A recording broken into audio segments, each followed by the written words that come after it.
श्री सुधा सागर जी के चरणों में नमोस्तु नमोस्तु नमोस्तु। छुल्लक जी के चरणों में इच्छामि इच्छामि। मुनि श्री, मेरी जिज्ञासा है कि आचार्य विराज सागर जी महाराज की जो समाधि हुई है, अनायास समाधि हुई है, वह किस समाधि के अंतर्गत में आएगी? इतनी अच्छी समाधि हुई है कि ऐसी समाधि बहुत दुर्लभ होती है। मैं वैराग्य सागर की समाधि से बहुत अभिभूत हूं, बहुत अभिभूत हूं। हमारे यहाँ 2 प्रकार की समाधि होती है। एक विधिवत 12 साल की चलती है, वो बहुत दुर्लभतम दुर्लभ होती है, क्योंकि आज इतना निमित्त ज्ञान नहीं है कि हम इतने पहले से अपनी आयु का पता कर लें। लेकिन आकस्मिक जो समाधि का उल्लेख पूज्यवर शिवकोटि महाराज ने लिखा, और शिवकोटि महाराज ने लिखा एक अंतर मुहूर्त में भी समाधि होती है। मात्र इतना सा समय मिल जाए, वो भी बहुत उत्कृष्ट समाधि मानी। इतना सा समय, मैं सबको क्षमा करता हूं, सब मुझे, बस इतना यदि कर लिया तो इससे बड़ी समाधि और क्या चाहिए। खम्मामि सभ्य जीवाणाम सभ्य जीवा खमंतु में मैत्ति में सब भूदेशु वैरम मध्यम ना कैणवे। बस ये सूत्र कहा है पूज्यवर शिवकोटि महाराज ने कि समाधि के समय का मस्ट सूत्र है। इतना बोलने का मौका मिल गया, सब मुझे क्षमा करें, मैं सबको क्षमा करता हूं, सबसे मेरा मैत्री भाव है, वैरम मध्यम ना, किसी से मेरा वैर भाव नहीं। इतना बोलने का। और मैंने अपने मुख से कानों से सुना वैराग सागर महाराज जी की जो क्या परिणाम हुए, क्या उसके पहले जो उन्होंने वाज दिए, एक अच्छी व्यवस्था, अपने आचार्य पद का विमोचन, और आचार्य पद के बाद इतना बड़ा संघ बनाया, उसकी व्यवस्था, एक एक का नाम लेकर कहा, एक एक का नाम बोला, अपना खुद का उत्तराधिकारी बोला। संघों में और भी जो उन्होंने व्यवस्थाएं बनाई होंगी, उन सबके नाम लिए और सबकी व्यवस्था करके, और किसी मुनि से थोड़ा बहुत भी कभी कोई बात हुई हो, उसका नाम लेकर के क्षमा मांगा। वो मुझे क्षमा करे, मैं क्षमा मांगता हूं, क्षमा करता हूं।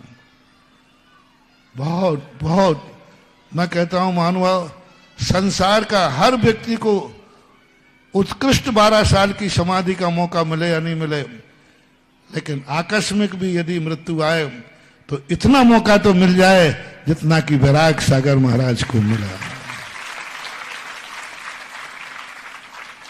बहुत अच्छी, मुझे मतलब इतना अभिभूत हूं उनकी अंत में, अंत मतासो गता, अंत में इतना परिणाम होना, इतना बोलने का होश रहना, इतना बोलने की जागृति रहना, और पूरी संघ की बराबर एक विधिवत व्यवस्था, एक विधिवत उन्होंने एक योजना बनाई। हालांकि पहले से ही उनकी विधिवत योजनाएं थी, पहले से ही उन्होंने एक विधिवत संघ को बांटते गए। हो सकता है कोई कभी कभी क्या होता है, व्यक्ति को स्वयं का आभास नहीं होता है, लेकिन उनका पुण्य खुद पहले से ही ऐसे कार्य कराना शुरू कर देता है, जिससे सारी व्यवस्थाएं अपने आप पहले से ही सेटल हो जाती है। पूरी व्यवस्था सेटल थी, और अंत में जो उनका 10 मिनट 12 मिनट का जो भी हो, जो वाच थे, वे वाच सारे साधुओं के लिए, सारी समाज के लिए अनुकरणीय है, प्रशंसनीय है, अभिभूत है। और उनकी समाधि शिवकोटि महाराज की व्यवस्थाओं के अनुसार पूर्णतः निर्दोष, प्रशंसनीय और बहुत अच्छी समाधि हुई है। और इस समाधि के मैं बहुत भूरी भूरी प्रशंसक हूं। मैं व्यक्ति से नहीं, गुणों की प्रशंसा कर हूं। उनका जो गुण, उनकी जो उपलब्धि, कितना पुण्य काम आया, ना जाने कितने जन्मों का पुण्य हुआ होगा।